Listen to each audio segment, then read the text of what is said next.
Are you having fun yet? Yeah.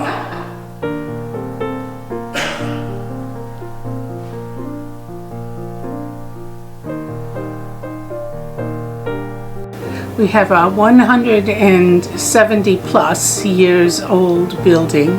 It's the original structure. And the ceiling was made with the high tech of the day, lath plaster with horsehair. Well, the day has gone by when that is useful anymore because horsehair is organic and it disintegrates after time. And I am sure that the people who put it up in place had no idea it would still be there 170 years later. And now it is beginning to fall and fail. So on a Saturday afternoon, the altar guild had set the altar for Sunday worship. They left about 5 o'clock. And at 8 o'clock, one of the keepers of the keys came and unlocked the door. Our famous Phil, who is always the first guy on the scene, opened the door, and lo and behold, there was big chunks of plaster all over the place, and the altar had a big dent in it, and there was all kinds of dust everywhere. And so he acted quickly, relocked the door, and alerted people, and we carried on worship in our social hall.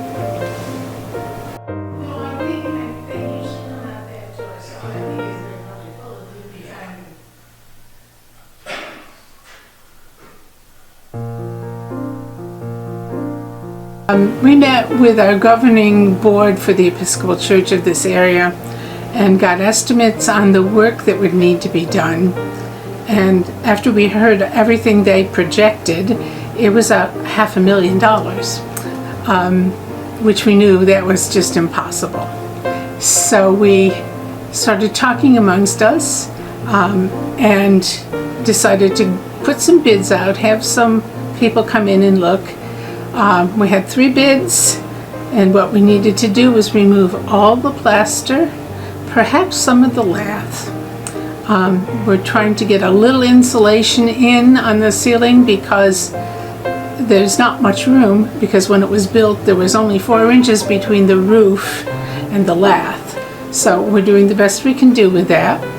And we have a local contractor, the Basciani family business, who have come in, and they have taken all the lath and plaster down and started putting in some insulation, and over that we're having wallboard specifically for suspended ceilings like we have right now.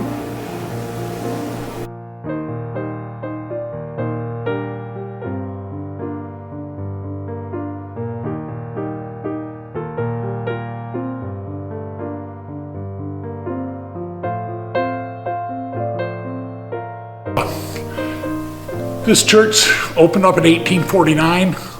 There were 4 churches built in Pulaski between 1849 and 1861. This was the first. So to me, it's got a lot of great history, and we only got 170 years out of the plaster job. I'm hoping the sheetrock job lasts that long. So we have a GoFundMe page working. We've sent out letters for a capital campaign with friends and members and shoestring relations, so to speak, and we're having some results with that. We are serving the community in the same space we worship by serving meals, a free meal once a month, as well as other times we invite people in for coffee on a Wednesday morning. It's a gathering place. In the spring, when the village has the big village sale, our parking lot becomes a great center of busyness. People bringing things, putting in our tents to sell. It all goes to the mission of feeding, clothing, and housing people.